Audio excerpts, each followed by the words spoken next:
Hey everybody, I'm back with the very last video for the linear equations and inequalities module. So you should be in here. We'll let the computer load for a little bit. Isn't this exciting though? You're almost done with your first module. Last video we went through this, so you'll have finished this by now if you're ready to move on here. So we're gonna click that.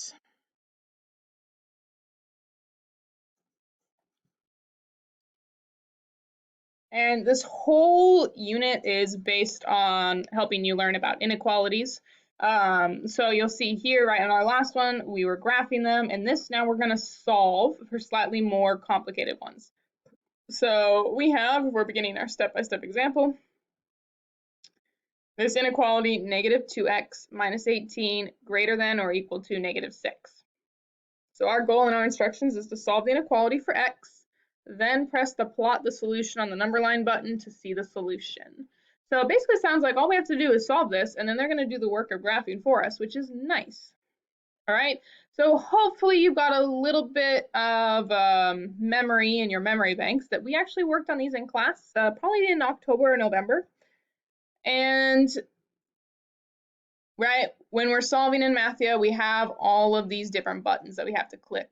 So before we go into trying to figure that out, let's just go to our scratch pad, like, a piece of paper that I know you have out in front of you, right, when you're doing Mathia. And we're going to take this and we're just going to solve it like we would in class. So we got the negative 2x minus 18 greater than or equal to negative 6. Okay, so our job is to solve this for x. So if you don't remember, basically, when you're solving these, just think of this inequality sign kind of like the equal sign that we've had before. All the steps are going to be the same. There's just going to be one little piece we have to remember at the very end. So if this was an equal sign, we'd remember that we have to get rid of this negative 18 first. How do you do that? Oh, you're right. I do add 18 to both sides. Great. So that will cancel these out. So we're just left with a negative 2x on the left. Negative 6 plus 18, I'm pretty sure gives me a positive 12. And we just drop down the greater than or equal to sign. All right, what's your next step? Oh, you are definitely right. It is dividing by negative 2. Divide by negative 2. So that these negative 2's cancels, we're left with an x on the left, negative 6 on the right. And here's the one thing that you have to pay attention to. Okay, see this negative sign? Negative sign?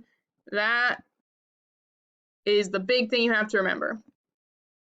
Okay, whenever you divide by a negative sign, when you're solving for a fraction, you have to flip the inequality. So we had the greater than or equal to sign. Now we have to flip it to the less than or equal to sign. All right, and that only happens if you multiply or divide by a negative number. If this was a positive 2, for example, this would stay as the greater than or equal to sign. It's just because of that negative there. All right, so you've got this solved like we would in class. So we're going to go back to Mathia. Remember that our first step here was to add 18. So back in Mathia, we've got our hint and everything telling us to click the add button, which is good. That's exactly what we did. My computer's still being a little bit slow, so bear with me if it takes a little bit for things to show up. But we know that we added 18. So we're going to click our 18. There we go. It's getting there. Press enter. And yeah, we've got it right. All right, so it's actually asking us what's negative 6 plus 18. That's great. We know that answer. It's 12.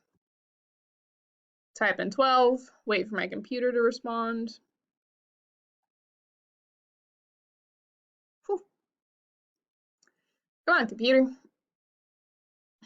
I actually tried to do this video like 5 minutes ago, and this is where the computer got like stuck earlier. It just got super slow and wouldn't respond to anything. But there we go. I got my 12 in. I clicked enter. It's thinking.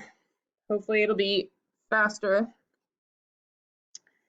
And while we're sitting here, think about what the next step is going to be. What are you going to want to do next? Which button do we press?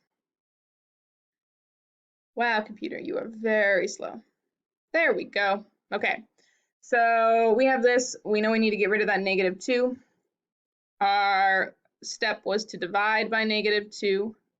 So we're going to click the divide by button, if I can move this out of the way. And this button right here, which we're waiting to see because my computer's still being super slow, it says divide both sides. That's what you want to click. All right, come on, computer. I believe in you. Wonder if I can just click this button. Well, hope you all are doing well. Hope you're not having as many computer problems as I am. I think I've just got too much stuff open on my computer right now. It's a shame. There we go. Okay. Divide both sides. Great. Registered that. It's going to bring it back up here. We know we divide by -2. So I'm going to type in -2. Press enter. Yes. All right.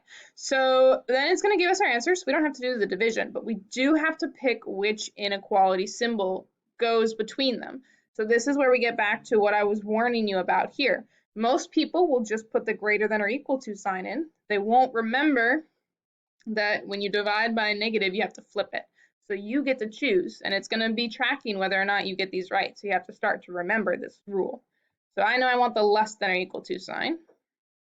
So I click up here. Pretty sure half this video is just me waiting for my computer. There we go. Less than or equal. Hit it. There we go. Got it right. So the last thing you have to do, and this is great, all you got to do is press this button, plot solution on number line, and it does the graphing for you. So you already figured out how to graph in the last one. It just does it for you. So that's all that this section is about.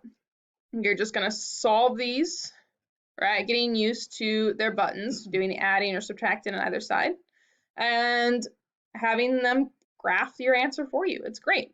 So I did say this is the last video, and that is because I know there's one last one left here, workspace. So after you finish number 2, the very last thing you're going to do is representing compound inequalities. And the reason why I'm not making a video for this is that it's one of the learning ones. So I'm going to let you play around with this, figure it out. You've got hints. It won't count any mistakes against you. It'll tell you what to do. It'll help you out.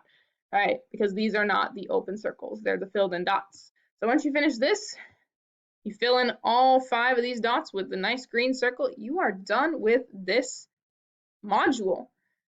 You'll go back. It'll take you back. And that's so exciting. Yeah, when you go all the way back to your main page, after you finish this whole entire thing, your linear equations and inequality module should look like mine now, filled in with this teal. Awesome, great job. I'm gonna make some videos to help out with this module too, just a couple more of them. It's pretty short. So if you wanna work on this one, make sure to go look for my other videos and send questions to your teachers. Let me know how these videos are doing for you, and I hope that this is going well. Bye.